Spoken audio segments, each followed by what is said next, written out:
et on va commencer par l'accueil du client. Dans l'accueil du client, qu'est-ce que j'attends de vous?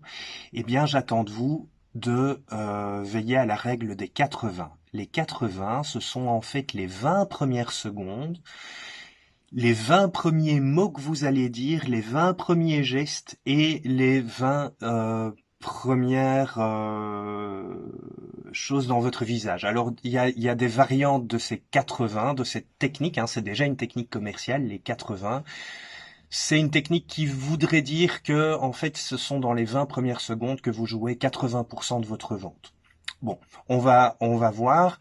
Si vous reprenez la grille d'évaluation qui est présentée en annexe de l'email que je vous ai envoyé, que vous pouvez aussi retrouver sur Smart School, etc., eh bien, le premier indicateur de votre réussite, ce sera la tenue est adaptée à la fonction et à l'enseigne. Je suis désolé, mais en 2021, l'habit fait encore le moine. Donc, si vous venez en survêt ou si vous venez sans faire d'effort vestimentaire à votre examen, si vous allez en magasin sans faire d'efforts vestimentaires par rapport à votre vie de tous les jours, enfin, pour certains d'entre vous, je sais que ça irait, mais pour beaucoup, euh, vous allez dévaluer votre image auprès du client. Vous allez vous amoindrir. En examen, vous allez donner l'impression à vos professeurs que cet examen n'est pas si important puisque vous n'avez pas fait spécialement d'efforts pour porter des chaussures plus classiques ou au moins des baskets noires, porter un pantalon classique ou un jean classique. Attention, un jean classique, c'est pas un jean délavé, c'est pas un jean avec des trous, c'est pas un jean skinny fit ou slim fit, c'est un jean régulier sans, enfin avec une couleur unie, vraiment classique.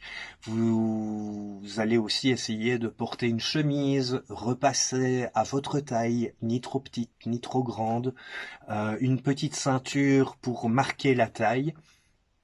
Et en gros, ça pour votre examen de 5 TECOM, la CIPS 2, pour moi, ce sera suffisant. Euh, voilà. Ne faites pas moins, vous pouvez faire plus. Voilà, je sais que mes collègues seront heureux de vous voir faire un effort supplémentaire et de porter, par exemple, un veston ou une veste. Mais voilà, ça c'est vraiment le minimum. Alors, le vendeur est souriant. Ça, c'est très important. Euh, Parce que vous devez donner envie au client d'acheter. En tout cas, vous devez mettre le client à l'aise et vous aurez plus facile de le convaincre si vous êtes souriant et enthousiaste face à lui. Votre sourire sera sincère aussi. Ok, donc vous aurez l'avantage de porter un masque, mais je veux voir vos yeux sourire avec le reste de vous. Ensuite, le vendeur maintient le contact visuel tout au long de la vente, donc vous devez bien regarder votre client du début à la fin, pas juste dans la phase d'accueil, hein, mais bien suivre votre client du regard, le regarder si possible dans les yeux, parce que ça montre une certaine confiance en vous et vous allez avoir plus facile de donner confiance au client si vous donnez l'impression d'avoir déjà confiance en vous. Alors c'est culturel, hein, cette histoire de regarder le client dans les yeux. Pour certains d'entre vous, enfin certains d'entre vous ont peut-être vu dans leur famille que voilà, on ne regarde pas les anciens dans les yeux parce que c'est un signe de défi ou de manque de respect. En Belgique, c'est pas ça. Donc vous essayez de regarder le client, si possible dans les yeux. Si vous êtes intimidé, ça arrive, eh bien vous regardez ses sourcils juste au-dessus des yeux. Il va pas vraiment voir la différence, d'accord, mais c'est important de garder ce contact visuel. Ce contact visuel va vous permettre aussi à terme de déceler certains signes d'inquiétude, d'agacement, d'ennui du client et vous allez pouvoir adapter votre discours, votre gestuelle, etc. Mais pour pouvoir vous adapter à votre client, vous devez bien l'observer. Donc, très important de garder le contact visuel. La gestuelle est ouverte, c'est-à-dire que vous ne pouvez surtout pas croiser les bras.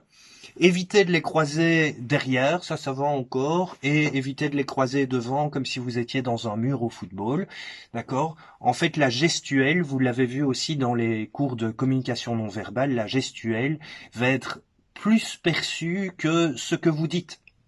Donc c'est très important d'accompagner votre parole de gestes. Parce que le client va être plus attentif, mais sans le savoir, il va faire plus attention à votre gestuelle euh, qu'à ce que vous dites. Voilà. Le vendeur se tient droit. Ok, ça c'est important. Hein, voilà, on se tient droit. Vous serez debout à l'épreuve intégrée, comme vous serez debout en magasin. Ici, pour des facilités d'enregistrement, je suis assis, mais vous serez debout et vous éviterez de vous balancer.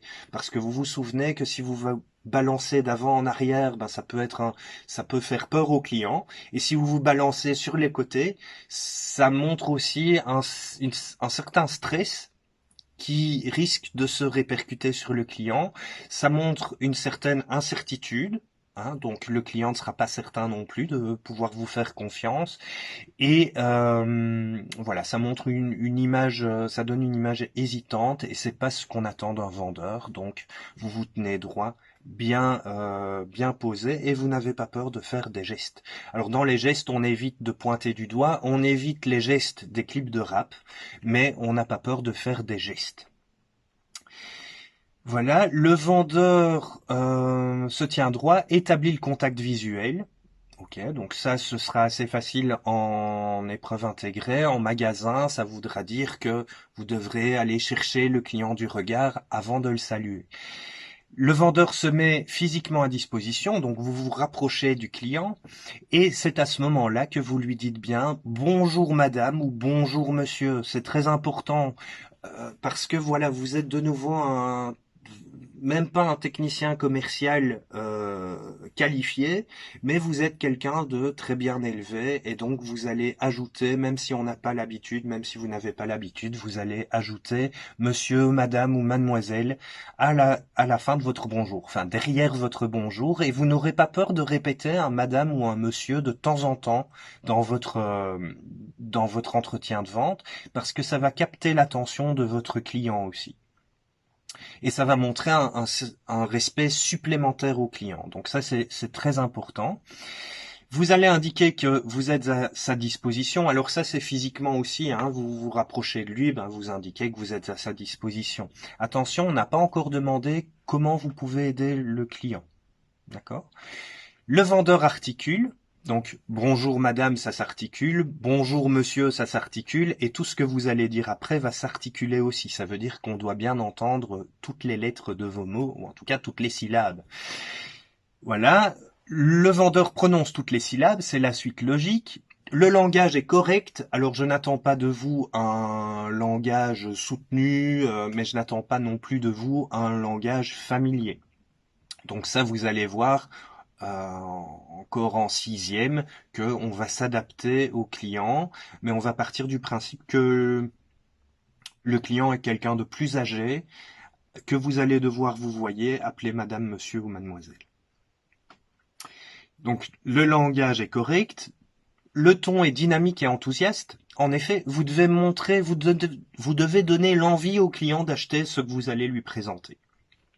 Donc pour ça, vous devez être dynamique et enthousiaste.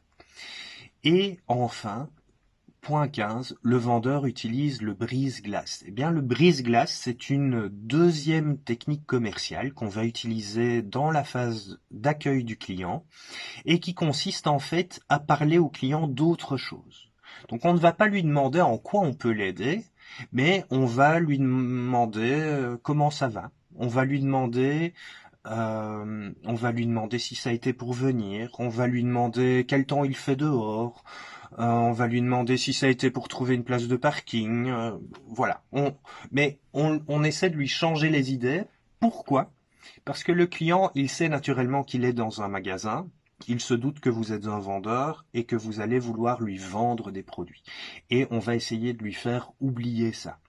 Donc, pour ça, on vous conseille dans la phase d'accueil de commencer, enfin en tout cas d'enchaîner après les salutations, d'enchaîner avec un petit brise-glace. Alors j'entends déjà certains d'entre vous dire oui mais on ne dit pas ça. C'est faux. Si vous allez dans les magasins, vous allez voir que les meilleurs vendeurs utilisent cette technique et vont faire complètement oublier au client qu'il est là pour acheter quelque chose.